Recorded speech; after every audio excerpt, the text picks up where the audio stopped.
Hi friends, it's Gwen. Welcome back to my channel. Today I'm here to share my Q3 most anticipated book releases. Obviously, I'm coming into this a little bit late because we're already a month into Q3, but I still want to share them, put them on your radar, maybe fangirl in the comments about the ones that we've already read. Yeah, without further ado, let's go through my Q3 most anticipated books. Starting with a Vengeance. This released on July 3rd, and I was so lucky that I got a pre-ordered copy from my bestie Jessie, and I have already read it. I'm actually discussing it on her book club discussion for Sleep When I'm Dead this month, and last night I met up with my in-person book club and discussed it there. I ended up really enjoying this story, but I can't wait to hear what everybody thought. I think it's really a mixed bag. It's a very different departure from 𝒐𝒅. This one is a locked room mystery, much like Agatha Christie.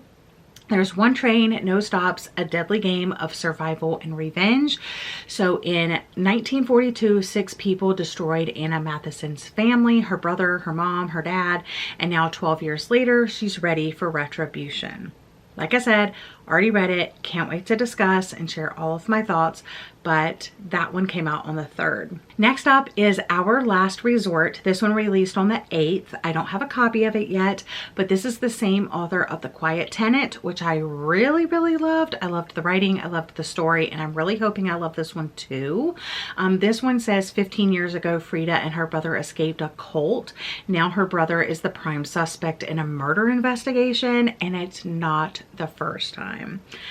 Also, I just really like the cover of this one, so double thumbs up from me. On July 15th, Roll for Romance by Lenora Woods released, and this cover is absolutely adorable and it just sounds super fun too. It's about 2 fledgling tabletop gamers who find themselves falling for each other both in and out of their weekly D&D sessions. I can't. I've always wanted to play D&D. I never have. I've actually found there's some games locally. I'm a little too shy girl to go to a game by myself, but I think this might scratch that itch for me. So I'm really looking forward to picking this up. On July 15th, This Days Between Us by Sarah Oakes released, and I read her previous release. I think that was her debut, so I'm really looking forward to this one. I don't know too much about it, but it looks like it has a tropical-esque cover. It's a mystery thriller. It's 416 pages. I'm gonna go ahead and read the synopsis of this one. You can never escape a summer abroad. 10 years ago, 6 college students meet in an Australian summer study abroad, ready to enjoy the break from their studies and travel the country. Their program is meant to introduce them to the beauty of Australia and immerse them in an unforgettable cultural experience. In reality, it's a thrill-fueled summer of outdoor excursions, adrenaline rushes, alcohol, lust, and friendship turned wrong. When Phoebe, a troubled girl with jealousies and fractures spreading like wildfire between them all, suddenly disappears, presumed to have run away in a small outback town, the group decides to pack up and leave the past behind. All of their secrets hidden for good, or at least that's what they tell themselves. 10 years later, they each receive a call. They found Phoebe's body, and now it's time to return. Next up, on July 17th, Not Quite Dead Yet by Holly Jackson released, and I'm really excited about this because not only was it chosen as the Good Morning America book club pick, but I'm also going to be reading and discussing this on my podcast, Talk Bookish to Me, with Brandon from Brand the Reader on Instagram and Jules from Jules Books and Things. This is Holly Jackson's adult debut. I've loved some of her YA stuff. I've loved all of her YA stuff that I've read. I haven't read 5 Survive and 7 Days Jet Mason Will Be Dead. She's the daughter of one of the wealthiest families in Woodstock, Vermont, 27 years old, and still waiting for her life to begin, until Halloween night when Jet is violently attacked by an unseen intruder. She suffers a catastrophic head injury. The doctor is certain that within a week the injury will trigger a deadly aneurysm. She's never thought of herself as having enemies, but she has 7 days before her condition deteriorates. And she's going to try to solve her own murder in that time. So it just sounds really good. I love the cover. I actually have it over here. And the end papers are really cool. And also the cover is really cool as well. So I'm really looking forward to reading that one soon. Okay, I think we're caught up on everything that has already released, so let's go ahead and move on to some things that have not released. Like Glorious Rivals by Jennifer Lynn Barnes. This releases on July 29th. It's the second book in the Grandest Games series. I'm not sure how many books are going to be in the series. Maybe just 2. It would be nice if it wraps up as a duology, but this is a young adult mystery. 7 players arrived on Hawthorne Island, each with their own secrets. They're trying to like win this game, and it's a lot of fun. I've read all of Jennifer Lynn Barnes' books. This is kind of like a spin-off series of the Inheritance Game. So we read the whole Inheritance Game, we read the Grandest Game, we're looking forward to Glorious Rivals. The stakes get higher, the game gets twistier, and everything heats up. I'm so looking forward to this one. So that takes care of the books in July. So let's go ahead and move on to August now, starting with Zomrocom, which is by Olivia Dade. This is expected to release on August 5th. And when I met Olivia Dade last year, wow, was it last year? It feels like it was just yesterday, but it's been a while. But I met up with her and she actually talked about this one, and it sounds a little bit ridiculous, but so fun. So I definitely want to give it a try. It's going to be the first book in the Supernatural Entanglement series. Teaming up with your neighbor during a zombie outbreak is a no-brainer. But if it turns out he's a vampire, the stakes couldn't be higher. It's an infectious new paranormal romance, and the cover is just really fun, and I love Olivia Dade, so I'm gonna give it a try and see what I think, and then I'll decide if I'm gonna move on in the series from there. Next up is Too Old for This by Samantha Downing. This is expected to release on August 12th, and I've read everything that Samantha Downing has published to date, so obviously I'm really excited about this one. I don't know if I'm really a fan of the cover, to be honest, but I am a fan of the synopsis. A retired serial killer's quiet life is upended in by an unexpected visitor. To protect her secret, there's only one option left. What's another murder? So Lottie Jones thought her crimes were behind her, which I think it's really cool. She was a serial killer because there's not that many women serial killers. And then she changed her identity and tucked herself away in a small town. And now she's just basically playing like bingo at the local church and gossiping with her friends. But when an investigative journalist shows up on her doorstep asking questions, yeah, it's just gonna be so good. On August 19th, Love Arranged by Lauren Asher releases, and this is the 3rd book in the Lakefront Billionaire series. These books are chunky, but I read them so fast. Like, I am addicted to the series. It is so good. I like this much more than the Dreamland Billionaire series, and I really enjoyed that series. But this one, there's just something about it. And this is the final book. So I'm a little sad, but I'm ready. This one follows Lorenzo and Lily, and it's a billionaire romance. There's fake dating. I'm just so excited for it. The covers are stunning. The writing is stunning. Yeah, I'm excited. And finally, in August, on the 26th, we are getting a new Stacey Willingham book, and this one is called Forget Me Not. I like the cover on this one. It sounds intriguing. It's set in the South. It says 22 years ago, Claire Campbell's older sister, Natalie, disappeared shortly after her 18th birthday. Days later, her blood was found in a car. A man was arrested, and the case was swiftly closed. In the decade since, Claire has attempted to forget her traumatic past by moving to the city and climbing the ranks as an investigative journalist, until an unexpected call from her father forces her to come back home and face it all anew.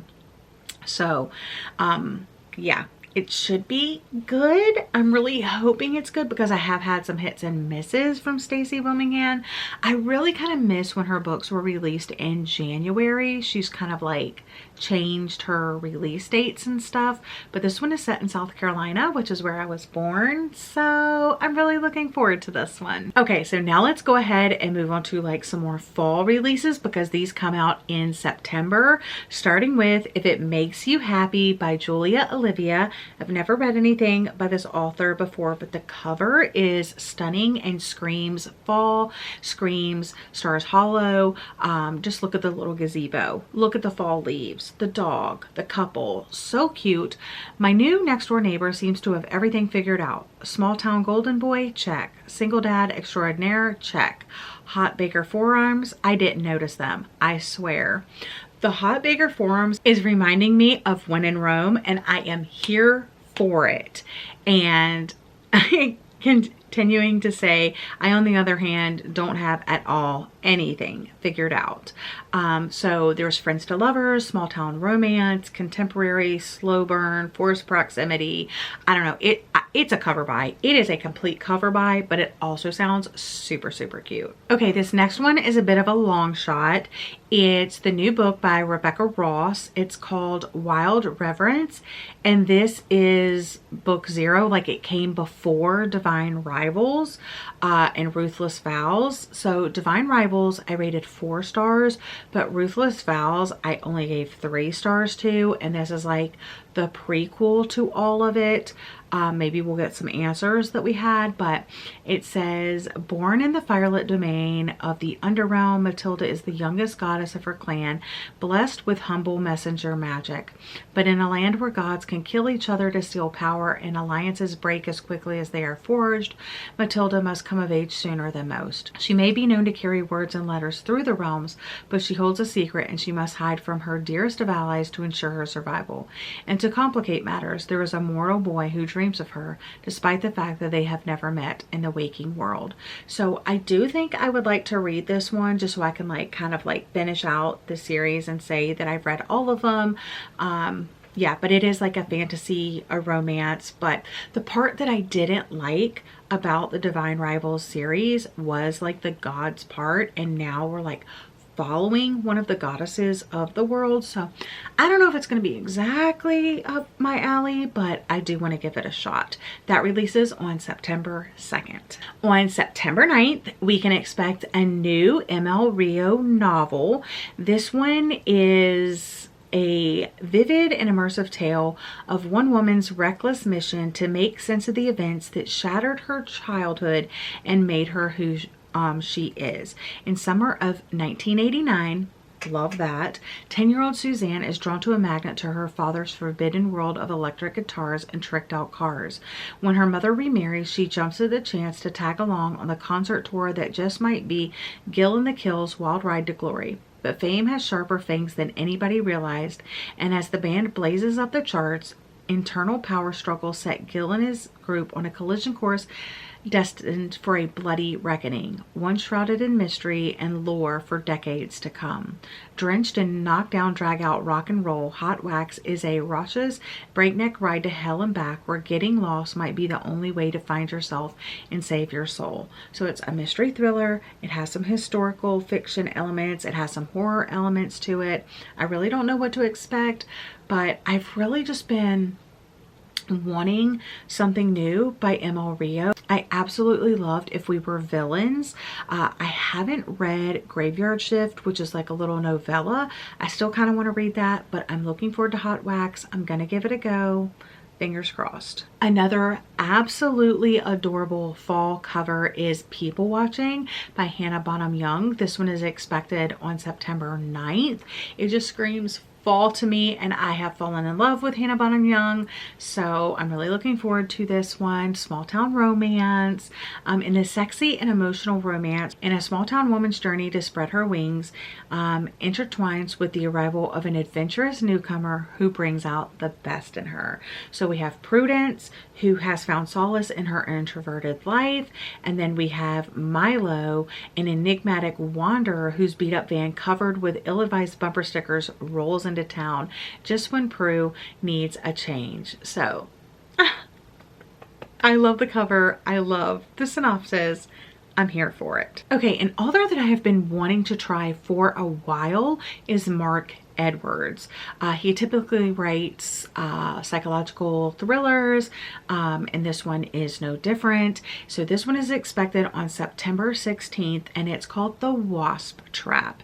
And it's a dinner party in Notting Hill turns into a sinister game as 6 old friends are forced to spill their darkest secrets, or else.